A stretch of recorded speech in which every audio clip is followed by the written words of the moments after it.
Hello and welcome to 3 Minute Gaming. I'm Nathan. Let's talk about 2022.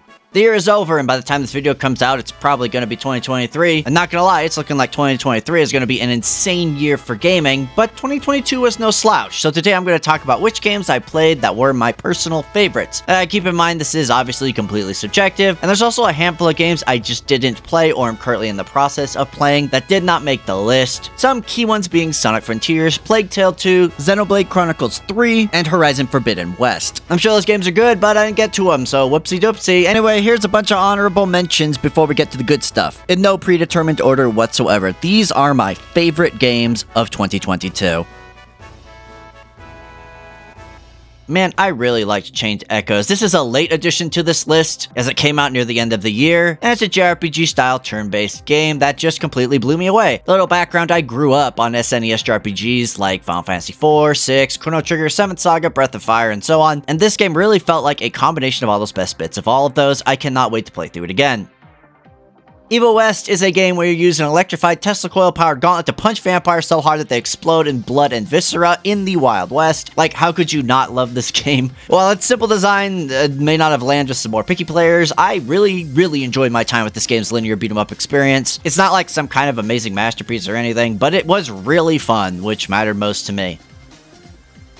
Stray is a game where you played as a cat, so it's no surprise that everybody loved it. I will say it did kind of annoy me that you don't actually do that much cat stuff in the game, as the game is more about solving sad robot problems. But honestly, it didn't stop me from enjoying it. It had a lot of charm and some really interesting ideas, and the real reason why it's on this list is if you play on PS5, your DualSense controller can both purr and vibrate using haptic feedback to simulate purring when your cat is sleepy or happy. We have peaked when it comes to using the DualSense. Everything else is simply inferior.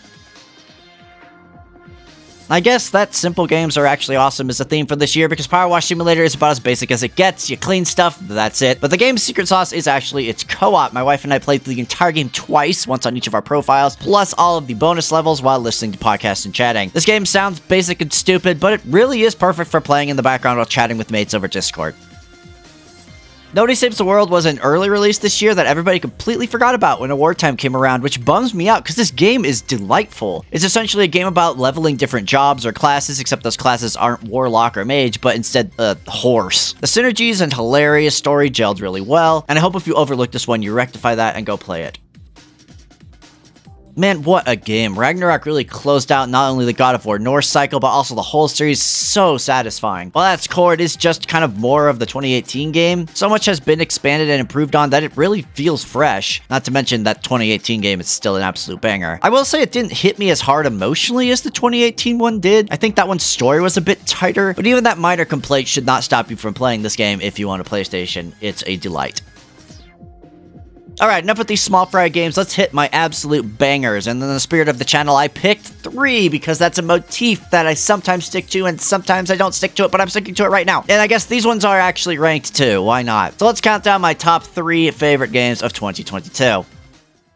My third favorite game was Warhammer Total War 3, specifically Immortal Empires. Now, Warhammer Total War 3 Vanilla dropped earlier this year, and while I did really like it, it didn't really have a lot of staying power. It also had a lot of technical problems, bugs, and generally needed some work. That changed significantly when Immortal Empires came out. You now have a giant map containing all of the Empire's DLC, literally everything from the previous 2 games in one insanely huge experience. It's jaw-dropping, with changes made to every faction and starting area feeling wholly unique. This is paired with its already exceptional map control gameplay and real-time battles, making this easily one of the most, if not the most ambitious strategy games ever made. Now, as I mentioned, I grew up on JRPGs, but before that we were PC only, and I pretty much predominantly played strategy games, Lords of the Realm 2, Civilization, Age of Empires, and this game really feels like the ultimate evolution of everything I loved about that genre. I could see myself playing this for years to come. It was my most played Steam game of 2022, and as they keep adding more and more stuff, I'm gonna keep coming back to it. This is a monumental achievement. If you're a strategy game fan, get on this.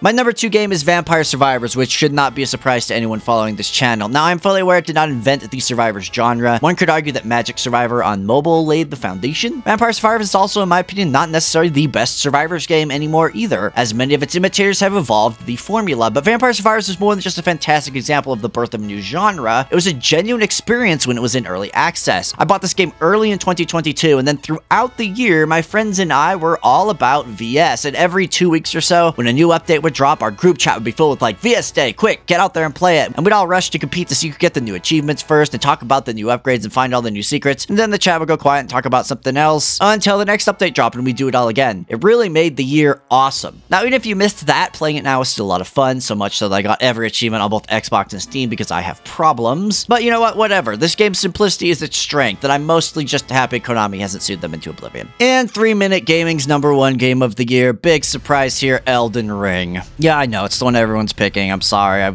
was really trying to put something more unique at the top, but looking back on the year as a whole, nothing can really compare to the insane experience that was that Elden Ring release month. Not to go to channel meta, but it is the game that was responsible for this channel's sudden rise in success. When the day after the game came out, I made a big dumb video compiling all of the random good astrologer crap I discovered and used the word dingleberries in an incorrect way based off its definition. And when I posted that dumb video, I would have never expected in 1,000 years that I would be ending 2022 with it nearing 1 million views. But its success actually changed the way I played Elden Ring. This was the first FromSoft game that I had actually played on release, and as I was scouring for more content to put into videos, I also meant that I was engaging more with the community, sharing and finding new things, experiment in ways that I normally wouldn't with this kind of game, which made it an absolutely unforgettable experience. And big surprise, my insane playtime discovered that this game is absolutely masterful in its design. There's just so much to find, so many things to explore, so many builds to experiment with and play around with, so many incredible views and scenery, and a whole community of passionate fans ready and willing to make fun of Elon Musk's awful fat rolling build. Yeah, all of that stuff together just made this a game I'll never forget, and definitely deserves this channel's #1 game of 2022. And that is all I have for you today. Yeah, Elden Ring one, big surprise there. But honestly, 2022 was a pretty damn good year for games for me, with some insanely good indies and a few but stellar AAA releases. Thank you all for watching my stupid video game content. I look forward to us all talking games next year. Here's to 2023. But as always, I want to know what your favorite games of the year are as well, so please put a couple of them in the comments and let me know, particularly games that I might not have reviewed or mentioned. I am always interested in finding new exciting games, regardless of genre, so let me know, and regardless, I hope your 2023 rules.